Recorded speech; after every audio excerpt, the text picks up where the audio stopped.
Hi friends, Hindi recorded channel में आप सभी का स्वागत है। दोस्तों, लिखित रूप में अपने मन के भावों एवं विचारों को प्रकट करने का माध्यम पत्र है। दोस्तों, हम पत्र को अभिव्यक्ति का एक सशक्त माध्यम भी कह सकते हैं। कई बार व्यक्ति जिन बातों को अपने जुबान से नहीं या फिर मौखिक रूप से कहने में हिचकिचा जाता है, उन सभी बातों को वह पत्र के माध्यम से लिखित रूप में खुलकर अभिव्यक्त कर सकता है। तो दोस्तों, आज के अध्याय में हम पत्र लेखन की परिभाषा, पत्र कितने प्रकार के होते हैं और उनकी क्या उपयोगिता है, साथ ही साथ एक पत्र कैसे लिखना चाहिए, पत्र लिखते वक्त किन किन बातों को ध्यान में रखना चाहिए, साथ ही पत्र लेखन एक कला है, इन सभी विषयों पर हम आज के अध्याय में चर्चा करेंगे। तो चलिए दोस्तों, सबसे पहले जानते हैं पत्र का अभिप्राय क्या है, पत्र कहते किसे हैं। दोस्तों, पत्र का शाब्दिक अर्थ है ऐसा कागज जिस पर कोई बात लिखी अथवा छपी हो।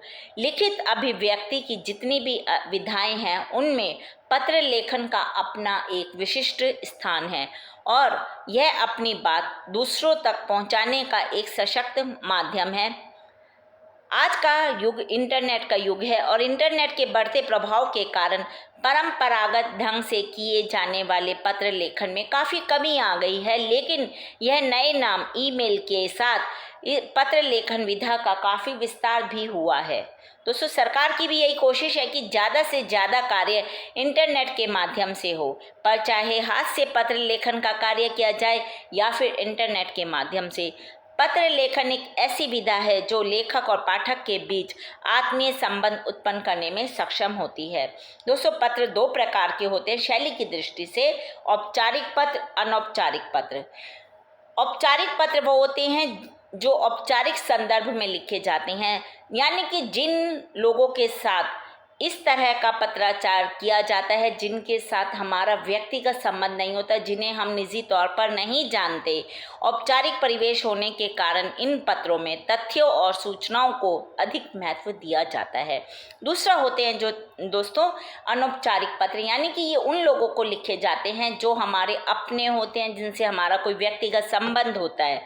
इन पत्रों में व्यक्ति अपने मन की अनुभूतियों, भावनाओं, सुख दुख की बातों आदि का उल्लेख करता है, इसलिए ऐसे पत्रों को व्यक्तिगत पत्र भी कहा जाता है। इन पत्रों की भाषा शैली में अनौपचारिकता का पुट भी देखने को मिलता है।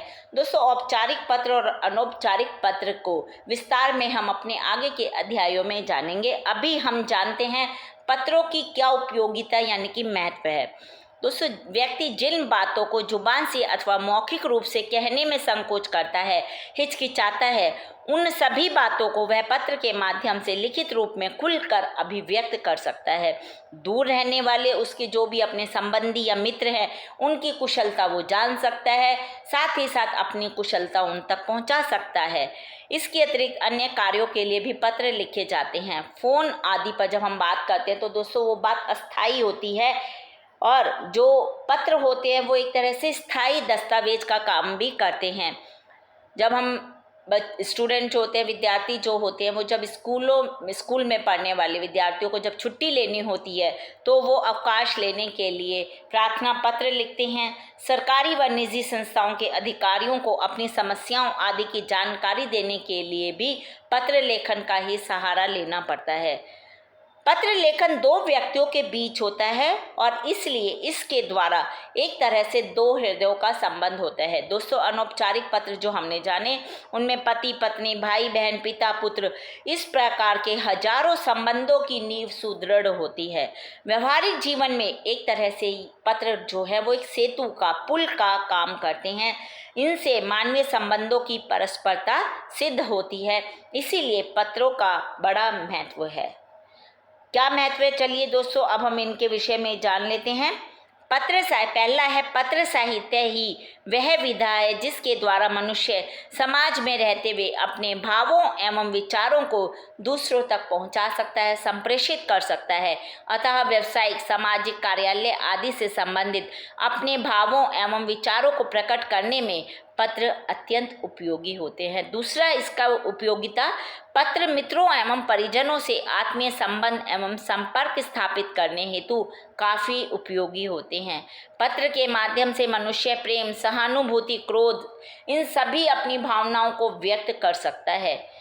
तीसरा है, कार्यालय एवं व्यवसाय के संबंध में मुद्रित रूप से प्राप्त पत्रों का विशेष महत्व होता है, क्योंकि मुद्रित रूप से जो पत्र प्राप्त होते हैं उन्हें हम सुरक्षित रख सकते हैं। दोस्तों, चौथी उपयोगिता है कि जब विद्यार्थी जीवन में भी इन पत्रों का विशेष महत्व है। कैसे? स्कूल में अवकाश लेने के लिए, फीस माफ़ी के लिए, स्कूल छोड़ने के लिए या फिर स्कॉलरशिप पाने, व्यवसाय चुनने, नौकरी प्राप्त करने, इन सभी में पत्रों की महत्वपूर्ण भूमिका होती है। पांचवी है, पत्र सामाजिक संबंधों को मजबूत करने का माध्यम है। यह इनकी सबसे बड़ी उपयोगिता है कि कभी कभी पत्र भविष्य के लिए एक महत्वपूर्ण दस्तावेज भी बन जाते हैं। अब हम जानते हैं दोस्तों, ये तो हमने जानी पत्र लेखन की उपयोगिता। इनको लिखते वक्त क्या क्या बातें ध्यान में रखनी चाहिए, इसे भी जानते हैं। पहली है, जिसके लिए पत्र लिखा जाए उसके लिए पद के अनुसार, यानी कि वो यदि आपसे बड़ा है, रिस्पेक्टेड है, जो भी है, उसी अनुसार शिष्टाचारपूर्ण शब्दों का प्रयोग करना चाहिए। पत्र में हृदय के भाव स्पष्ट रूप से व्यक्त होने चाहिए, ऐसे शब्दों का इस्तेमाल कीजिए। पत्र की भाषा सरल एवं शिष्ट होनी चाहिए।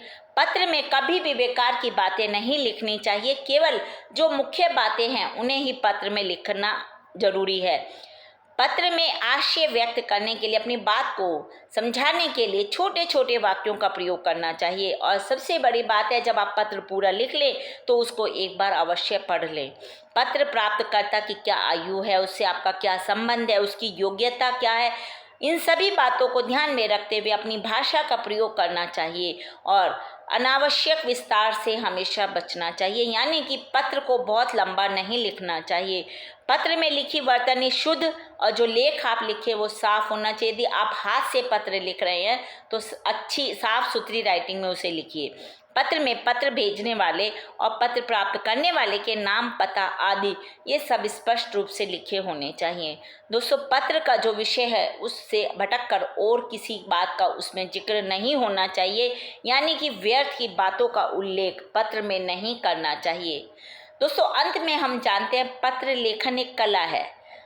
आधुनिक युग में पत्र लेखन को एक कला की संज्ञा दी गई है, क्योंकि आज पत्रों में कलात्मक अभिव्यक्तियां हो रही हैं और साथ ही साथ साहित्य में भी इनका प्रयोग होने लगा है। और जिस पत्र में जितनी स्वाभाविकता होगी वो पत्र उतना ही प्रभावकारी होता है। एक अच्छे पत्र के लिए कलात्मक सौंदर्य बोध और अंतरंग भावनाओं का अभिव्यंजन आवश्यक है, यानी कि आप उसमें कलात्मक सौंदर्य बोध तो कीजिए, साथ ही साथ आपके मन की जो भी भावनाएं हैं वो पत्र में उजागर होनी आवश्यक है। एक पत्र में उसके लेखक की भावनाएं ही व्यक्त नहीं होती, बल्कि लिखने वाले का व्यक्तित्व भी उभरता है। दोस्तों, जब हम पत्र पढ़ते हैं तो हमें समझ आ जाता है कि पत्र लिखने वाले का व्यक्तित्व क्या है, क्योंकि शब्दों में उसकी सोच, उसका व्यक्तित्व बन जाता है। इससे लेखक के चरित्र, दृष्टिकोण, संस्कार, मानसिक स्थिति, आचरण इत्यादि सभी एक साथ एक पत्र में झलक जाते हैं। अतः पत्र लेखन एक प्रकार की कलात्मक अभिव्यक्ति है, लेकिन इस प्रकार की अभिव्यक्ति व्यावसायिक पत्रों की अपेक्षा सामाजिक और साहित्यिक पत्रों में अधिक होती है। तो दोस्तों, ये हमने आज के अध्याय में पत्र लेखन की परिभाषा, पत्र कितने प्रकार के होते हैं, उनकी उपयोगिता क्या है और एक पत्र कैसे लिखें, साथ ही साथ पत्र लेखन एक कला है, इन सभी बातों पर हमने आज के अध्याय में चर्चा की। अगले अध्याय में भी हम पत्र लेखन की मुख्य विशेषताओं के विषय में जानेंगे। हिंदी भाषा से संबंधित और भी विषयों पर हम आगे के अध्याय में समय समय पर इसी प्रकार चर्चा करते रहेंगे। पर दोस्तों, उसको सुनने के लिए आपको मेरे इस चैनल को लाइक और सब्सक्राइब करना होगा। साथ ही दोस्तों, हिंदी भाषा से संबंधित कोई भी प्रश्न आप कमेंट बॉक्स में मुझसे पूछ सकते हैं। मैं शीघ्र ही उसका उत्तर देने की कोशिश करूंगी। धन्यवाद दोस्तों, आपका दिन शुभ हो।